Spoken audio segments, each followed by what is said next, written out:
Salut tout le monde, j'espère que vous allez bien. C'est Max Toyer, du coup tatoueur et gérant du salon de tatouage Sorry Mom Tatouage à Toulouse. Vous êtes dans l'accueil du salon. On a à peu près un salon de 300 mètres carrés avec une douzaine de tatoueurs. Bon, on se marre bien en tout cas. Là, je vais vous partager une vidéo qui est extraite des Challenge Tattoo Draw. Donc en fait, ce sont des sessions de cours de dessin où on explique un petit peu les grands mouvements du dessin tatouage, old school, new school, néotrad. Cette vidéo est tirée de la session sur les oiseaux où pendant 7 jours, on a travaillé ensemble sur les oiseaux pour bien comprendre les oiseaux à travers les différents styles du tatou. Et là, du coup, je vous partage une vidéo sur l'hirondelle old school, bien classique, bien efficace, une vidéo qui est, qui est très encourageante parce que très rapidement, on arrive à un résultat qui est vraiment sympa. Donc pour ça, on va avoir besoin de nos crayons de couleur pour pouvoir faire notre croquis, des Staedtler stylo feutre de différentes épaisseurs pour pouvoir faire nos lignes, et du coup en couleur, les stylos feutres, les feutres à alcool, graphite, c'est vraiment de la bombe. On bosse avec eux, en partenariat avec eux, mais même avant d'être en partenariat avec eux, je bossais avec ça parce que c'est vraiment nickel, quoi. Les couleurs sont vraiment bien et en termes de rapport qualité-prix, c'est parfait. On a tout notre matos, donc on attaque. Alors, du coup, pour cette fameuse hirondelle old school, je vais essayer de faire deux formats différents. Mais bon, déjà, on va se concentrer sur un. Déjà, l'objectif du traditionnel, du tatouage traditionnel ou le old school américain, c'est vraiment d'avoir des formes assez simples et lisibles de très loin. Donc pour ça, on a quand même des codes à respecter. C'est-à-dire, la première chose, c'est d'avoir des lignes quand même assez épaisses. Donc ça, c'est très important d'avoir des lignes épaisses en contour de l'animal, mais également à l'intérieur. C'est-à-dire, l'épaisseur de la ligne, c'est tout le temps la même. Donc normalement, on va dire, parce que maintenant, c'est vrai que les aiguilles ont changé, mais pour un tatoueur, pour ceux qui font un petit peu de tatou, on est vraiment sur un faisceau avec 9 aiguilles au bout. Donc 9 aiguilles comme ça, et c'était la ligne qui était utilisée. Alors quand je dis 9 aiguilles, c'est 9 aiguilles en 0,35, parce qu'il y a différentes épaisseurs de diamètre d'aiguilles. Donc là, en fait, c'est important d'être en 0,35. Donc 0,35 et 9 aiguilles. Donc à partir de là, bon, maintenant qu'on a cette information, on va dessiner le corps déjà de notre hirondelle. Donc en gros, moi je vais partir sur un ovale, ok, un deuxième où je vais poser, un cercle où je vais venir poser la tête, et en fonction de la direction qu'on veut lui donner, sa queue. Ok, et à partir de là, je vais faire, je pense, je vais remonter un peu la tête, je vais faire un format un peu classique, donc tac, et l'aile qui arrive là. Ok, voilà, et là du coup, la deuxième, voilà. Donc ça va être vraiment la forme de l'hirondelle un peu classique. Donc je lui remonte un petit peu le corps pour lui donner vraiment un petit peu ce dynamisme là, et je vais lui relever la queue. Donc c'est pour ça en fait que je fais des croquis vraiment de plusieurs couleurs. Tac. Donc voilà, à partir de là, on peut commencer à savoir où on va. Voilà. Hop. Donc là je précise un peu mon croquis. Et après je vais venir changer de couleur pour avoir vraiment mon dessin un petit peu plus quali.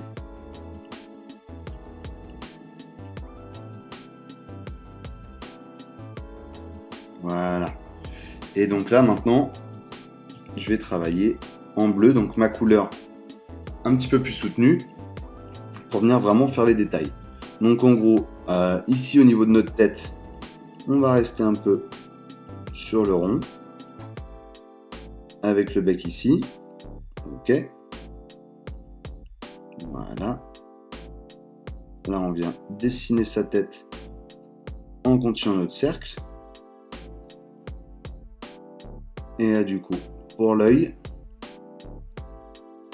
je viens caler mon œil ici. Et là, je pars de l'œil, vraiment de la droite de mon œil. Je viens faire un tour autour pour venir chercher, voilà, comme ça, pour venir chercher le début des ailes. Et c'est ça qui va être un peu foncé sur le dessus, quoi. Voilà. Là, je lui fais le corps. Hop. Et là, notre aile du coup. Hop.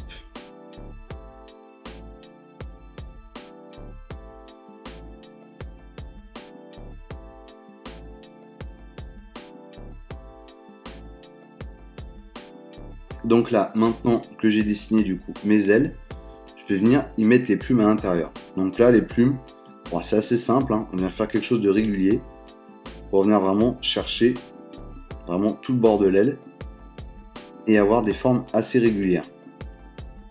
Voilà. Et voilà. Et là, même procédé. Des formes assez régulières qui viennent vraiment se concentrer ici. Voilà. Donc vous voyez, hein, c'est relativement simple et c'est tout de suite assez efficace.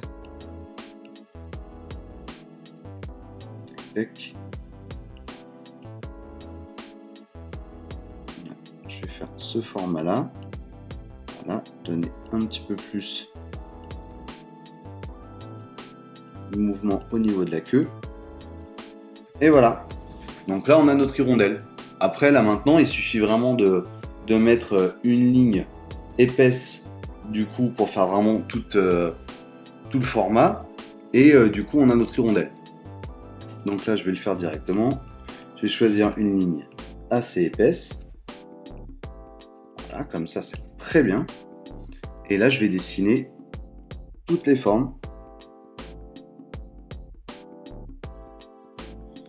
Voilà.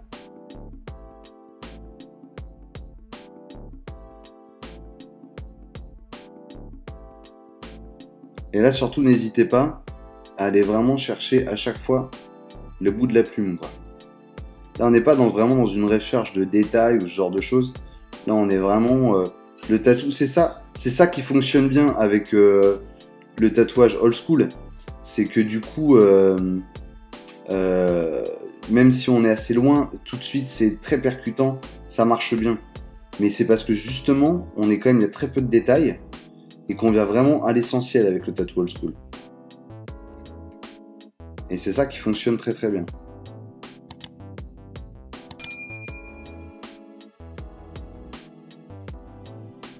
Voilà. Donc là, pour donner une petite forme en plus.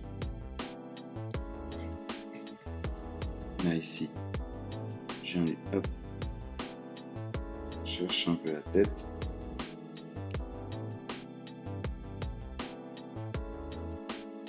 Son œil.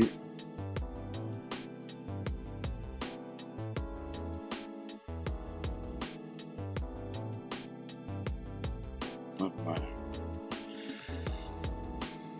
Et là, je viens vraiment finir la forme du corps. Vous voyez, c'est quand même relativement simple, hein. Et là, vous voyez, quand je vous expliquais un peu l'anatomie de l'animal, on a ce fameux mouvement là que je vous expliquais. Attendez, je vais changer. Hop. D'outils, clac. On a du coup ce fameux mouvement qui fait ça, tac, tac, tac. Vous voyez? Donc même si là, il est quand même simplifié parce que c'est le but du old school. Mais le mouvement, on l'a un petit peu, quoi. Après, très sincèrement, dans ce type de motif, vous pouvez, là c'est pas vraiment gênant si vous faites directement ça, quoi. Mais c'est vraiment le seul style où on peut se permettre d'avoir quelque chose d'assez naïf, quoi.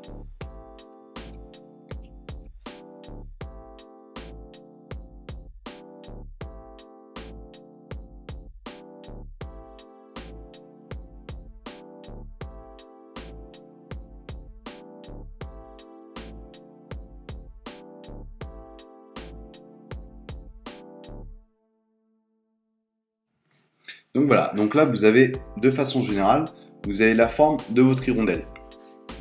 Donc là, à partir de là, c'est là que je vais y mettre un petit peu de couleur. Et donc ça, c'est le deuxième code qui est assez important dans le traditionnel. C'est essayer vraiment d'utiliser un maximum de couleur, comment dire, full pixel. Donc c'est-à-dire on n'est pas tellement dans la nuance, on essaie vraiment de remplir au maximum. Là, par exemple, voilà, je vais vous donner un exemple, un classique sur le bord de l'aile. Je vais essayer de remplir, voilà, avec cette couleur-là. Voilà. Cette couleur-là. Allez, je vais utiliser 3 couleurs. Je vais utiliser une sorte de bleu pour les reflets. Voilà, quelque chose, un bleu assez classique. Un bleu assez classique. Et un rouge pour le dessous du corps. Alors normalement, hein, comment dire, les rondelles, il n'y a pas de rouge dedans. Mais là c'est parce que c'est dans le tatou old school, c'est des choses qui marchent bien, donc voilà. Donc là déjà, donc ça ce sont mes couleurs, je vais les appliquer après. Je vais quand même commencer par l'ombrage parce qu'en fait ce qui est important c'est le noir. Donc là pour le coup, le noir, on va essayer de le dégrader au maximum. Donc là, vous voyez. Là l'idée c'est que en fait quand... Bon moi j'utilise le crayon parce que je trouve que ça ressemble un peu, hein, dans le travail de texture, au coup d'aiguille. En fait, c'est ça que je vous parlais en disant en full texture, c'est que par exemple, normalement quand vous faites des grilles dans le tatouage, vous diluez votre noir avec de l'eau. Mais là justement, l'intérêt ça va pas être de le diluer, ça va être au contraire de tatouer avec du pigment plein. Donc en fait on profite du plat de l'aiguille et on donne des à-coups et à sa façon de tatouer qu'on va chercher le dégradé. Et donc là, du coup, il faut essayer de travailler un maximum comme ça quand on travaille sur du trad. Donc ça, c'est important. Donc moi, je commence déjà à mettre mes ombrages. Voilà. Ok, un peu d'ombrage ici. Ah, j'ai oublié une ligne là. Ah, c'est important. Voilà. La ligne du bec pour fermer le bec. Voilà. Et là, je continue mes ombres. Et donc là, du coup, ça va être important du coup, de bien remplir et de dégrader un peu à certains endroits. Parce qu'en fait, là, par exemple, dans le noir, là, je vais laisser apparaître du bleu en dessous. Ça, c'est typiquement dans les cartoons, on voit souvent ça, ou dans le tatou. C'est que pour donner une sorte de bleu profond, on rajoute à des endroits de lumière, pour donner une sorte de noir profond, à certains endroits de lumière, on rajoute du bleu. Notamment, si vous regardez sur des vieux dessins animés ou des bandes dessinées, typiquement dans la truffe des chiens, qui est noir, il rajoute un petit peu de bleu, ce genre de choses, quoi. Donc je trouve que ça fonctionne plutôt bien. Donc là, du coup, je vais travailler un peu comme ça, quoi. Donc là, dans les ailes, on dégrade au maximum. Hop. Là, voilà. C'est surtout là, en fin de compte, que c'est pas évident. Ça va être dans le travail des ailes.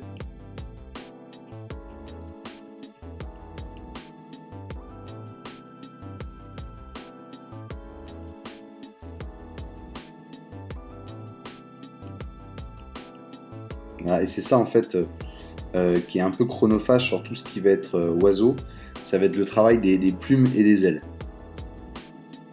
Ce qui est logique, hein, parce qu'il y a énormément de boulot là-dessus, quoi. Donc voilà, ça je vais effacer un petit peu, je vais nettoyer tout ce qui dépasse. Voilà. Voilà. Et voilà. Et là, je vais remettre de l'ombrage sur l'autre aile. Ah, apparemment, mon chat a faim. J'espère que vous ne l'avez pas entendu. Mon chat fait des scandales dès qu'il a faim.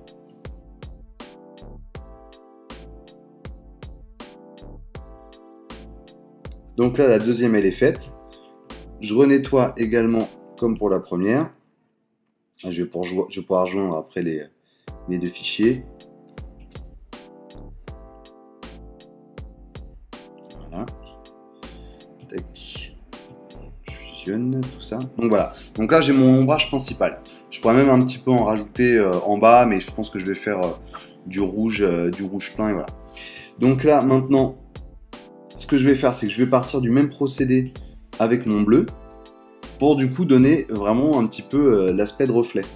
Donc je vais venir caler en dessous, voilà, pour donner un peu cet aspect reflet.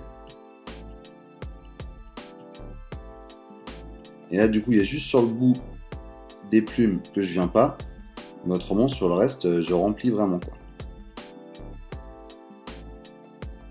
Hop. Voilà, et pareil pour le haut de la tête. Bah attendez, je vais déjà faire toutes les plumes. Voilà.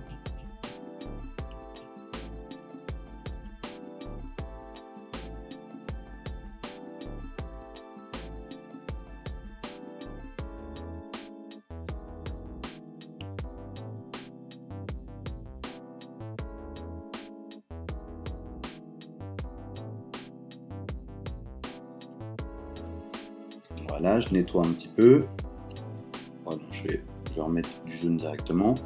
Là, je vais mettre un peu de dégradé du coup au niveau de ma tête, dans le bleu qui est au-dessus de la tête. Voilà. Là, je vais mettre du jaune. Voilà, pour donner quelques effets bien trad. Ah, attendez, j'ai oublié de mettre du bleu dans le bout de la queue. Voilà. Ici et ici. Là ensuite, je vais travailler du coup mon jaune.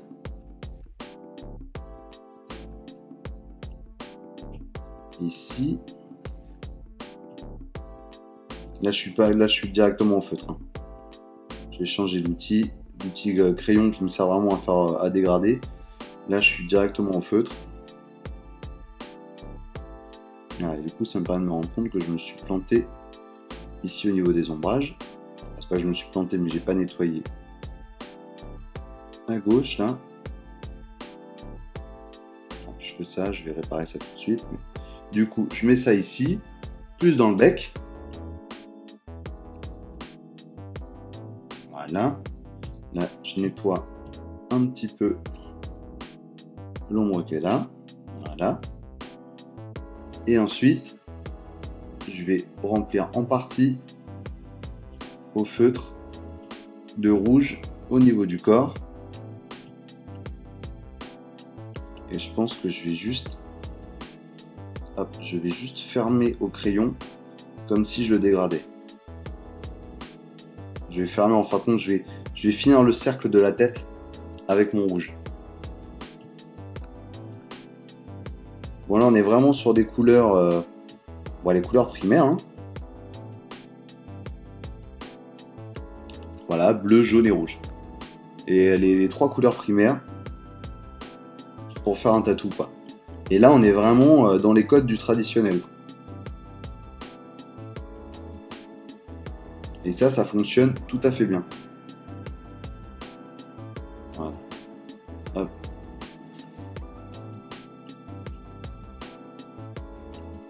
Voilà, je ferme bien. Voilà. On voit bien le cercle qui est ici. Et voilà. Là, on a vraiment une hirondelle qui est bien old school et qui fonctionne très très bien. Alors après, vous allez voir, d'un tatoueur à l'autre, il y a plein de façons de fonctionner. Il y a vraiment différentes hirondelles qui peuvent être faites, de différentes couleurs. Après, ça, je vous ai montré vraiment d'un coup de crayon un premier jet pour voir comment ça peut être fait. Mais il y a quand même plein de façons de les faire, plein de façons de se réapproprier une hirondelle. Donc là, du coup, votre exercice pour aujourd'hui, c'est tout simplement de me faire une hirondelle classique, old school, avec les couleurs de votre choix.